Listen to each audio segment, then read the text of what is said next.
16. 18. 19. We're all best friends. I think every single person on this team would say that. How'd you get partially incorrect? I don't know. On multiple choice. I think we all get along super well. We're all here to work, but at the same time, make these lifelong friendships. I've never been a part of a team like Colby, to be honest. I've never been a part of a team with so many people who have so much love for each other and so much compassion. It feels like a loving environment. It feels like a family. Do you want us to like talk? Yeah, just act like it's not a big camera in your face. Okay. I'm so excited for this. Okay. Do I look at the camera? No, just like, okay. Okay. I'm Charlotte Johnson. I go by CJ. I'm a junior and I'm playing forward this year. CJ, Siege, Sharjon, kid full of nicknames. In short terms, that kid is the vibe. We call her like the captain for the people. Like we know that she'll do everything in her power to make it happen and that she has our best interest at heart. She is able to just walk into a room and her energy is so felt and it's so radiant and it's contagious. I would say I'm a vocal leader for sure, and I think I really learned that from my dad in that sense. He teaches me a lot how to be a great leader and show by example. Really feel so lucky to have her as a teammate and as a friend and as a co-captain. And that did give us some trouble, right? And so this team has so much potential. We just got to get them to believe that.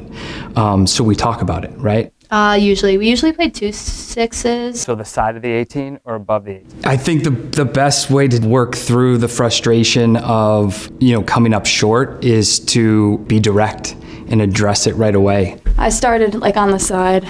Okay. Yeah. And then who were you looking to play? It starts with communication and just having those conversations formally and informally. Just talking about directly like, hey, I'm looking at the record and this game seemed to not go great.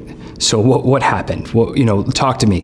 Everyone has off days. And sometimes a whole team does. So we talked as a group about some of the results last year that weren't great results and what happened because we want to dissect that. The team hits the road to take on Williams and Amherst, the top 2 programs in the conference. You should not be back there. She can't fight you back there. Does that make sense? So up the middle or more near post if you got to make it easier for her. Coach Tracy always talks about, regardless of the score, we cannot get beat. No matter if we win, lose, or tie. You are going to have rough days. You're going to have tough performances. There's going to be days that you don't play well. I think we can all agree that we got beat that day. Things were scrambled, things were hectic, we lost our composure. It didn't feel like us out on the field.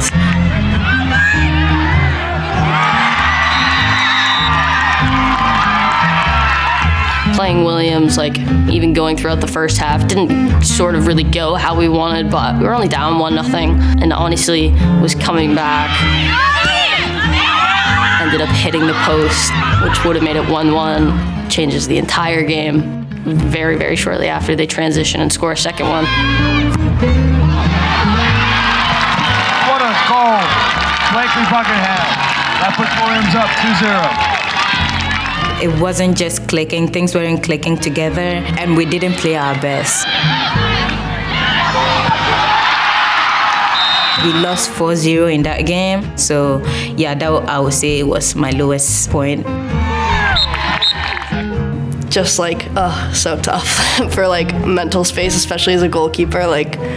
Obviously losing 4-0 to a team, you never really want to do that, but it happened, and I think that was probably the toughest weekends for me. MK, man, she's been such a great addition to our team. Sophomore goalkeeper that's starting and got her starting spot pretty quickly, which I really admire. She works her butt off. On it. Yes, that's it. Cross now.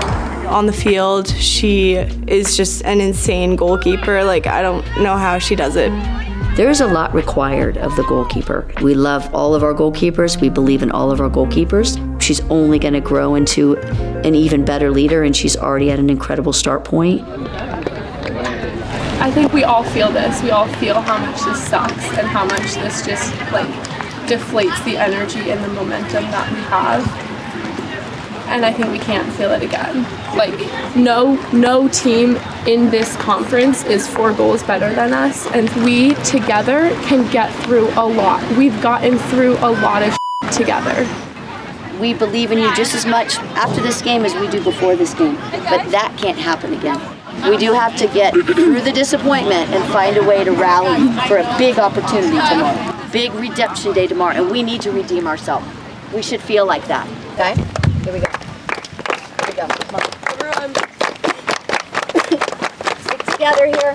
Team on 3, 1, 2, 3. Team! You know, the season has so many ups and downs, and I think the test of a team and the staff is to be able to endure that and kind of stay in the fight and endure the process. This team has always fought to the end, and I didn't think we did that against Williams. I think leaving that was a bit of a heartbreaker for everyone, but we didn't have time to like mourn that loss. It was a bit of a, okay, feel the burn of this loss and use it to fuel us for tomorrow, because we have to come right back at it tomorrow and have a big game. We go the next day and it's just a brand new team.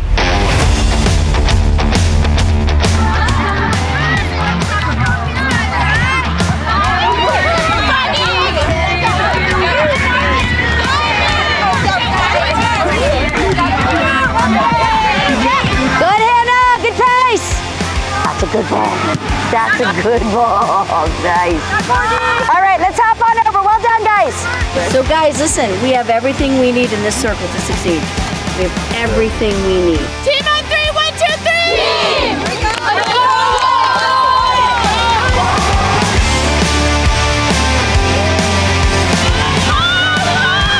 Regardless of the score, we went out focused, took our shots. We played one of our best games of the season. Yes, we lost 3-0 to Amherst, which we didn't want, but we look back in the stats and the possession is just about 50-50. Shots are very close. So it's the sense of that we can play with those people and having that mindset that we can do it and we can do it really well. Everything that we were lacking against Williams, we had against Amherst. We played really great. I don't know, I think in the Williams game, it felt like they beat us. Like we lost and they beat us. And I think in the Amherst game, we battled so much more and we did lose, but it didn't feel like we were defeated on the field. Our final score is Amherst 3 and Colby 0. Fans, thank you for attending and for your support. Good afternoon and please travel home safely. You know, the expectations for the team are that they're fully focused, they give their full effort, and we take that approach and we face it. Just face it, right? Like, hey, this game was bad. So why was it and how can we correct it? And I think that's been the best approach I've found to getting the team to a level consistently that we want to play at.